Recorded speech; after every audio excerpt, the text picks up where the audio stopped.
Imagine un instant. La Floride, ce décor de rêve qu'on nous a vendu pendant des décennies, vient de réussir quelque chose d'assez fou. Le soleil est toujours là.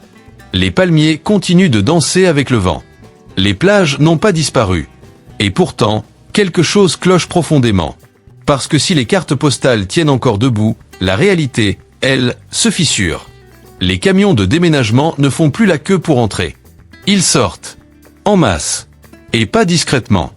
Les données migratoires sont formelles. Ce ne sont pas les touristes qui s'en vont, ni les retraités venus chercher l'hiver au chaud. Ce sont les habitants. Les vrais. Ceux qui ont bâti leur vie ici, année après année. Et là, on touche au cœur du problème. Ce n'est pas une question d'ambiance, ni de faits divers anxiogènes. C'est froid, c'est brutal, c'est mathématique. Les assurances habitation ont explosé, parfois du jour au lendemain. Les loyers ont grimpé à une vitesse que les salaires n'ont jamais suivie. Des villes pensées pour une croissance éternelle se retrouvent face à une réalité qu'elles n'avaient jamais anticipée. Ce que tout ça raconte, au fond, c'est que la Floride n'est pas devenue invivable par accident. Elle est devenue impitoyable. Et quand l'équation ne tient plus, les gens ne protestent pas toujours. Ils partent. Silencieusement. Alors allons-y, sérieusement. Chiffres à l'appui. On va décortiquer 9 villes de Floride où l'exode est bien réel. Pas des classements sensationnalistes, pas des clichés. Des tendances migratoires concrètes, une pression financière mesurable, une exposition climatique lourde et des conséquences locales bien visibles. Certaines villes paraissent encore séduisantes, jusqu'au moment où on prend du recul. D'autres étaient présentées comme le prochain Eldorado, avant de s'effondrer sous leurs propres promesses. Et il y en a une, sur cette liste, que beaucoup imaginent encore en plein boom, alors qu'elle vide ses quartiers à grande vitesse. Panneaux à vendre alignés sous le soleil. Agence de location de camions là où il y avait autrefois des tapis de bienvenue. Vous pensez savoir quelles villes sont en difficulté? Voyons ça ensemble. Parce qu'ici, se tromper ne coûte pas juste une mauvaise décision. Ça coûte de l'argent, du temps, et une stabilité qu'on ne récupère pas facilement. Restez bien avec moi. Et abonnez-vous comme si votre futur en dépendait. Parce que la suite pourrait bien vous surprendre. Numéro 9, Northport.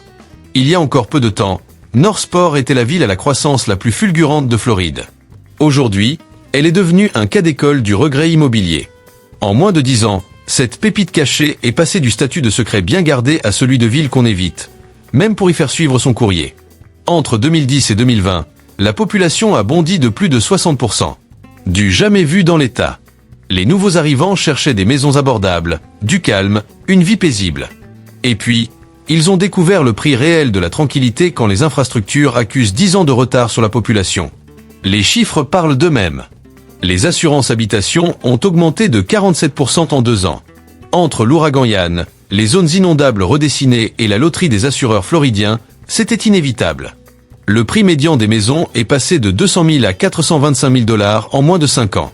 Pendant ce temps, le marché de l'emploi, majoritairement basé sur les services, n'a jamais suivi. Les trajets quotidiens? Disons que même Google Maps hésite. Résultat, les gens ne déménagent pas seulement, ils vendent parfois à perte. Trop de construction, pas assez de routes. Écoles saturées. Et une atmosphère étrange. Imagine une banlieue où tout le monde est un peu agacé de devoir rouler 30 minutes pour trouver un café correct. Northport n'est pas une mauvaise ville. Mais quand il y a plus de chiropracteurs que de passages piétons, quelque chose ne tourne pas rond. Et les moustiques? On ne les chasse pas. On négocie avec eux. Imagine maintenant, tu achètes la maison de tes rêves. Neuve. Brillante.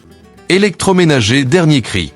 Puis tu reçois une amende de l'association de quartier parce que ta poubelle est restée dehors, pendant un ouragan. Et ta courte distance jusqu'à la plage?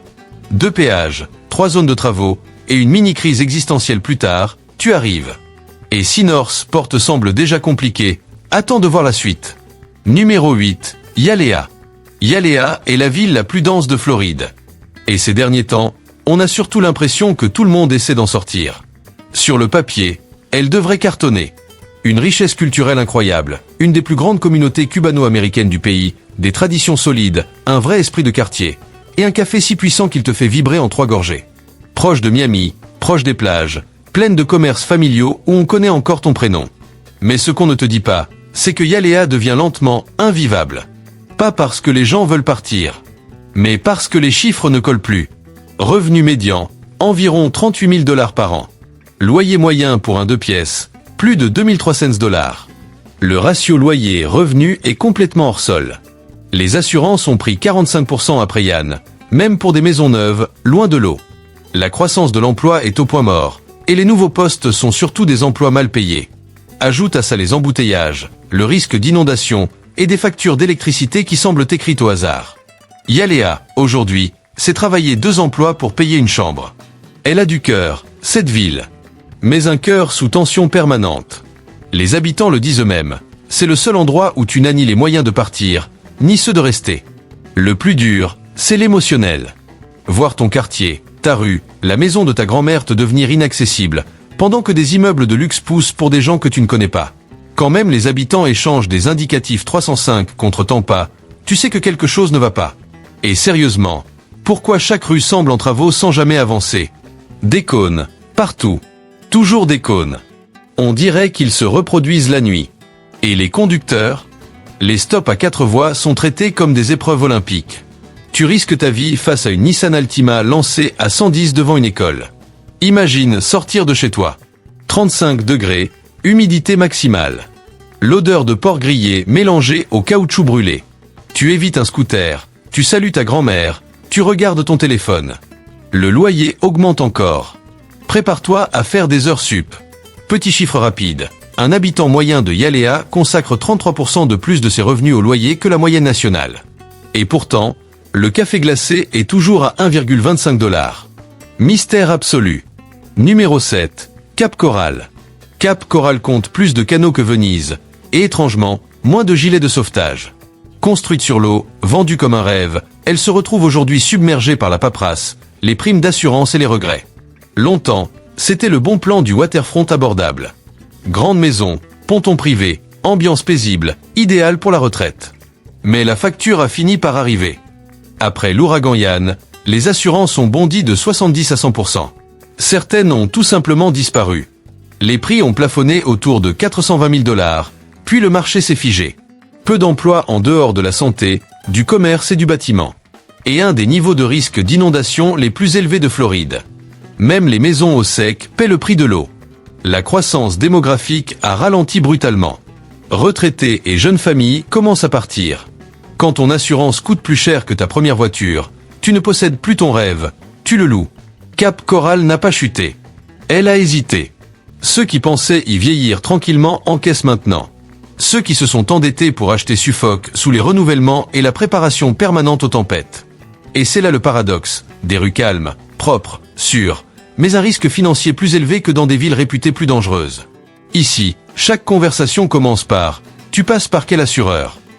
Ce n'est plus un quartier, c'est un groupe de soutien. Les canaux sont magnifiques, oui.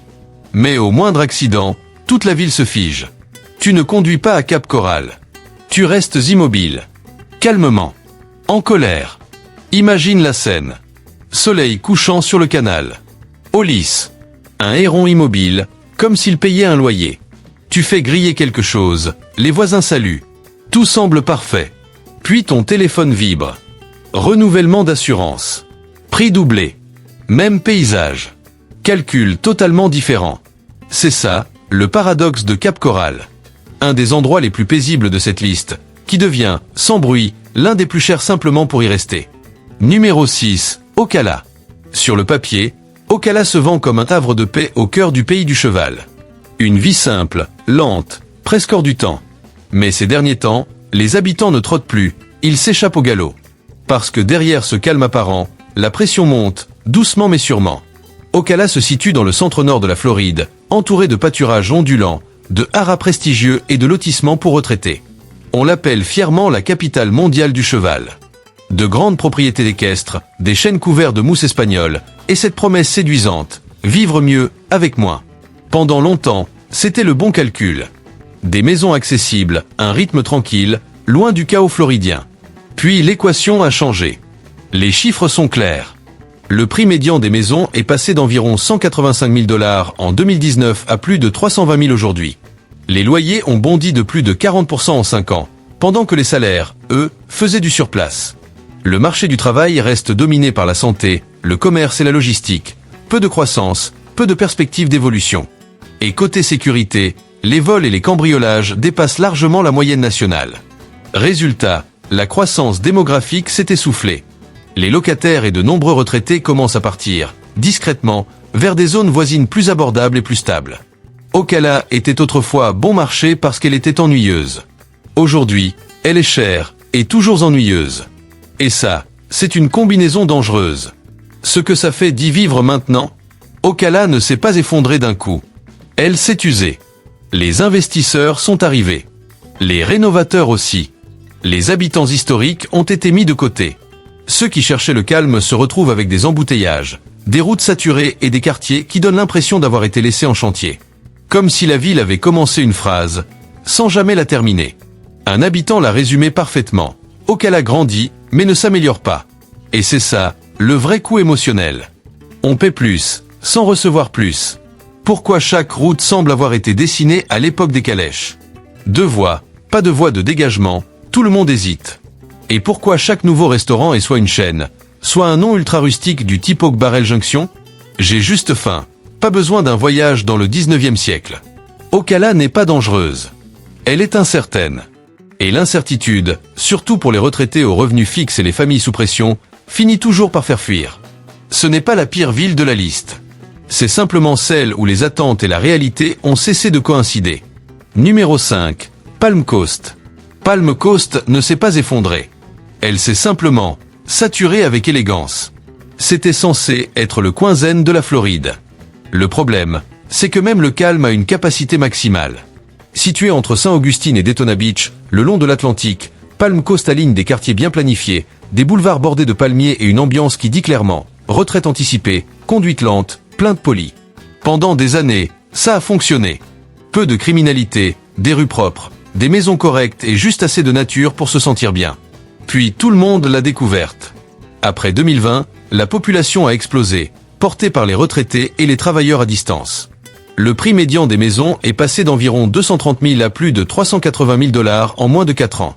Les loyers ont grimpé de 45%, avec très peu de nouveaux appartements disponibles. Les services de santé, eux, n'ont pas suivi. Aujourd'hui, obtenir un rendez-vous prend des semaines. Les infrastructures, pensées pour une petite ville, craquent sous le trafic et les chantiers permanents. Palm Coast reste sûr, ironiquement plus sûr que beaucoup d'autres villes floridiennes. Mais être en sécurité ne veut pas dire que le modèle est viable. C'est sans doute la ville la plus calme de cette liste, et pourtant l'une des plus frustrantes à long terme. Ici, il n'y a pas de chaos. Il y a de la friction. Tout prend du temps. Peu d'emplois hors santé et commerce. Des assurances qui augmentent, même pour des maisons qui n'ont jamais vu une goutte d'eau.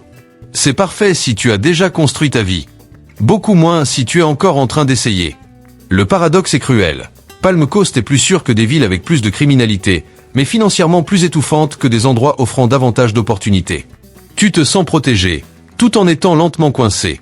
Pourquoi chaque course prend 25 minutes, peu importe la distance. Route large, limitation basse, et tout le monde conduit comme s'il transportait un gâteau de mariage en verre. Et sérieusement, 47 terrains de golf, mais aucun endroit pour manger après 21 heures? À 380 000 $ la maison, demander des tacos tard le soir, ce n'est pas révolutionnaire. Imagine la scène. Brise matinale, palmiers immobiles, café qui a meilleur goût. Tout est calme. Presque trop parfait. Puis tu consultes les offres d'emploi, ton loyer ou ton assurance. Et tu réalises que la paie aussi a un prélèvement mensuel. Palm Coast n'a pas échoué. Elle a juste cessé de fonctionner pour ceux qui ont besoin d'élan, pas seulement de stabilité. Les familles cherchent de la croissance. Les jeunes actifs veulent des options. Palm Coast offre la sécurité, jusqu'à ce qu'elle mette doucement le futur dehors. Alors soyons honnêtes, tu préfères un endroit calme mais hors de prix, ou chaotique mais abordable? Choisis ton stress. Et si Palm Coast te semblait trop contrôlé, la prochaine ville montre ce qui se passe quand il n'y a presque plus aucun contrôle. Like la vidéo si tu as déjà dit « c'est sympa ici, mais… » et que ce « mais » venait du cœur. Abonne-toi. Pas par fidélité, mais parce que savoir où ne pas s'installer est parfois le meilleur raccourci de vie. Une seule mauvaise ville peut ruiner 5 bonnes décisions. On continue. Là où le terrain bon marché s'est transformé en regret hors de prix. Numéro 4. CMI. Ce qui est fou, c'est que CMI se trouve à 5 minutes de Disney World, et réussit quand même à ressembler à l'exact opposé de la magie. La poussière de fée ne paie pas le loyer. Au sud d'Orlando, CMI s'est longtemps positionné comme l'alternative abordable au royaume de la souris. Proche des parcs, équipée pour le tourisme, riche d'une population multiculturelle et chaleureuse, c'était la ville des travailleurs du secteur, des grandes familles, de ceux qui voulaient être près de l'action sans se faire écraser par elle. Puis l'action est entrée chez elle. Regardons les chiffres. Revenu médian des ménages, environ 43 000 $. Loyer moyen pour un 2 pièces, plus de 2100 $. La demande de logement a explosé après la pandémie, sans offre suffisante pour suivre. Le coût de la vie dépasse désormais la moyenne nationale. La population augmente, tout comme le nombre de personnes vivant dans des motels, en colocation extrême ou à la rue. Une citation vue en ligne résume tout. Vivre à CMI, c'est avoir soit un touriste comme voisin, soit 5 familles dans une seule chambre. Le tourisme est revenu vite. Les salaires, beaucoup moins. Et même quand il y a du travail, il ne permet pas de vivre à l'ombre des montagnes russes. CMI souffre d'un sérieux problème d'identité. Trop proche d'Orlando pour être ignoré, trop fragile pour en profiter. Les habitants vivent les retombées économiques du boom touristique, pas ses bénéfices. Les touristes partent, les conséquences restent. Taxes foncières en hausse, assurances plus chères, zones inondables redessinées. Aujourd'hui, plus de résidents vivent dans d'anciens motels réaménagés que dans des logements neufs. La criminalité n'est pas la pire de la liste, mais la pauvreté progresse. Et sans perspective réelle, beaucoup prennent la direction de Tampa, ou quittent carrément l'État. Le lieu le plus heureux du monde ne comprend pas les bretelles de sortie. Et parlons des routes. Conduire à CMI, c'est comme être coincé dans un circuit Hot Wheels conçu par un enfant de 3 ans. Le GPS annonce 17 minutes. La réalité te donne 45, et une légère crise d'angoisse. Sans oublier ces parkings qui se transforment en marécages à la moindre pluie. Rien de plus floridien que sortir d'un magasin les pieds dans l'eau. Imagine, air humide, palmiers, rire d'un parc d'attractions que tu n'as pas les moyens de visiter. Ton appartement sans les repas de 5 autres personnes. Tu pars travailler avant le lever du soleil. Tu rentres après avoir évité touristes, bouchons et double shift. Ce n'est pas l'enfer. Mais ce n'est plus vraiment chez toi. CMI est coincé entre deux mondes. Pas totalement local, pas totalement touristique. Pas vraiment abordable, pas vraiment vivable. La communauté tient bon. Mais la résilience ne paie ni le loyer, ni l'assurance inondation. Fait ironique, il est aujourd'hui moins cher de louer dans certains quartiers de Saint-Pétersbourg en bord de mer qu'à CMI, juste à côté d'un château. Et devine où le sans-abrisme augmente le plus. D'accord, on continue le compte à rebours. Numéro 3, Fort Pierce. Fort Pierce, ça fait 20 ans qu'on nous dit que la ville décolle. 20 ans qu'elle est sur le point d'arriver, sans jamais vraiment atteindre la destination. Tous les ingrédients d'une renaissance sont là, mais le scénario est sans cesse réécrit par la pauvreté, l'insécurité et les lettres des assureurs. Bienvenue à Fort Pierce, surnommé Sunrise City. Située sur la Treasure Coast, la ville a connu son âge d'or comme port dynamique, avec un front de mer magnifique, une histoire riche et une économie portée par les agrumes, la pêche et ce charme de petite ville qu'on n'arrive jamais vraiment à définir. Aujourd'hui, Fort Pierce provoque toujours la même réaction. Ça pourrait être génial ici. Et c'est précisément là le problème. Ça pourrait, mais ça ne l'est presque jamais. Les chiffres racontent une histoire bien moins romantique. Le taux de criminalité violente frôle le double de la moyenne nationale. Le revenu médian des ménages tourne autour de 41 000 $. Les loyers, eux, avoisinent désormais 1 650 $ par mois, une hausse brutale comparée à il y a quelques années. Le marché de l'emploi reste étroit, dominé par les services, l'agriculture et des emplois touristiques mal payés. Et plus d'un quart de la population vit sous le seuil de pauvreté, bien au-dessus de la moyenne floridienne. C'est ce qui rend Fort Pierce si déroutante. Le bord de mer est agréable. Les marchés locaux ont du charme. Mais l'économie réelle, elle, est dure. Si tu n'es pas déjà solidement installé, construire quelque chose de stable ici devient un parcours du combattant. La ville semble figée, comme en pause. Elle ne s'effondre pas, elle ne prospère pas non plus. Elle reste bloquée. Et vivre dans un endroit bloqué donne forcément envie de chercher une sortie. La fatigue ici n'est pas spectaculaire. Elle est lente. Tout est presque mieux. Les maisons sont presque abordables. Le tissu social est presque solide. Les opportunités sont presque suffisantes. Mais rien ne s'aligne vraiment. C'est pour ça que les gens partent. Pas par colère. Par usure. Et parlons des routes. Conduire à Fort Pierce, c'est comme participer à un jeu d'obstacles conçu par quelqu'un en pleine rupture émotionnelle. Tu évites un cratère, tu slalomes entre des cônes, puis tu te demandes si ce trottoir a toujours été un trou. Même les bancs publics semblent hésiter entre tout neuf et complètement abandonné. Choisissez une ambiance, au moins. Fort Pierce ne tombe pas en ruine. Elle reste simplement en dessous de ses promesses. À chaque avancée correspond un faux pas. Et à un moment, les gens n'ont plus ni le temps ni l'argent pour attendre que ça finisse par marcher.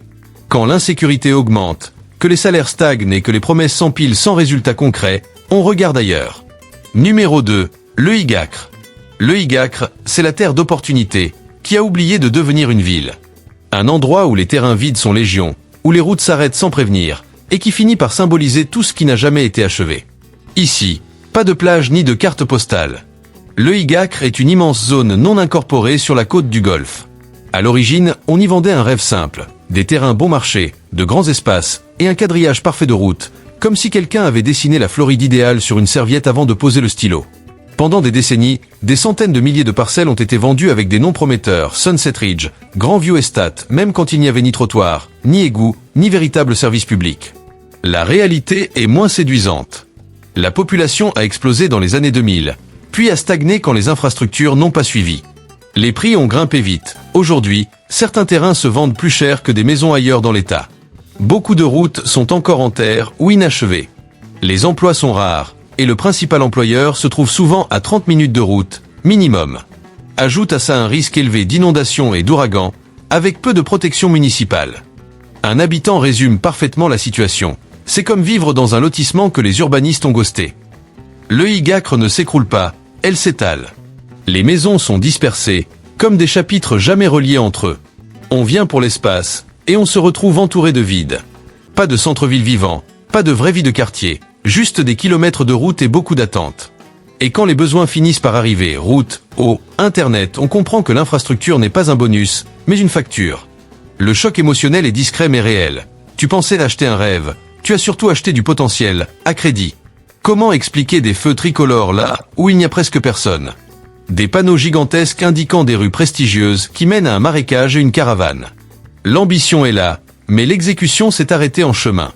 Le Higacre a été vendu comme une opportunité. Elle est devenue un test de patience. Le terrain était bon marché, la vie ne l'est pas restée. Certains restent pour l'espace. D'autres partent, parce que trop d'espace sans structure finit par faire beaucoup de bruit dans le silence. Numéro 1, Miami. Miami. L'icône. L'eau turquoise, les gratte-ciel étincelants, la gastronomie de niveau mondial et assez de contenu Instagram pour saturer ton forfait. Et pourtant, c'est aujourd'hui la ville de Floride que le plus de résidents quittent, du moins selon les migrations internes. Entre juillet 2023 et juillet 2024, Miami a perdu plus de 101 000 habitants vers d'autres États américains. Un chiffre qui la place aux côtés de New York et Los Angeles. Mais attention au piège, la population totale continue d'augmenter, portée par l'immigration internationale. Alors que se passe-t-il vraiment? C'est une histoire de coûts. Près de 60% des locataires de la région de Miami consacrent plus de 30% de leurs revenus au logement. C'est la ville la plus rent-burdened des États-Unis. Même avec un léger ralentissement, les loyers dépassent largement la moyenne floridienne, souvent au-delà de 2000 $ pour un simple T1. En parallèle, des dizaines de milliers de résidents partent vers la Géorgie, les Carolines, le Tennessee ou le Texas. Des emplois, il y en a. L'économie de Miami est immense et diversifiée. Mais les inégalités de revenus sont telles que beaucoup n'arrivent plus à suivre. La culture est incroyable, mais le portefeuille, lui, demande une pause qu'il ne peut pas se payer. Miami, c'est voir l'océan depuis son balcon pendant que son compte bancaire fait une crise de panique. Le lever de soleil ressemble à une couverture de National Geographic. Le coucher de soleil ressemble à un relevé bancaire en feu. Les embouteillages te font douter de la notion du temps. Les loyers te font douter de la réalité elle-même. Et sérieusement, pourquoi autant de cyclistes considèrent les rues à sens unique comme de simples suggestions? Miami reste un paradis pour beaucoup, c'est vrai. Mais un paradis avec un prix que les habitants historiques n'avaient jamais accepté de payer. Les gens ne fuient pas l'ambiance. Ils fuient les calculs. Miami n'est pas une ville qui meurt. C'est une ville qui se transforme, en direct, sous nos yeux. Like si toi aussi tu as déjà renoncé à un rêve à cause de son prix, avant d'en rire plus tard. Abonne-toi, pas par habitude, mais par stratégie. Parce que savoir ou ne pas déménager peut parfois t'économiser des milliers et beaucoup de regrets.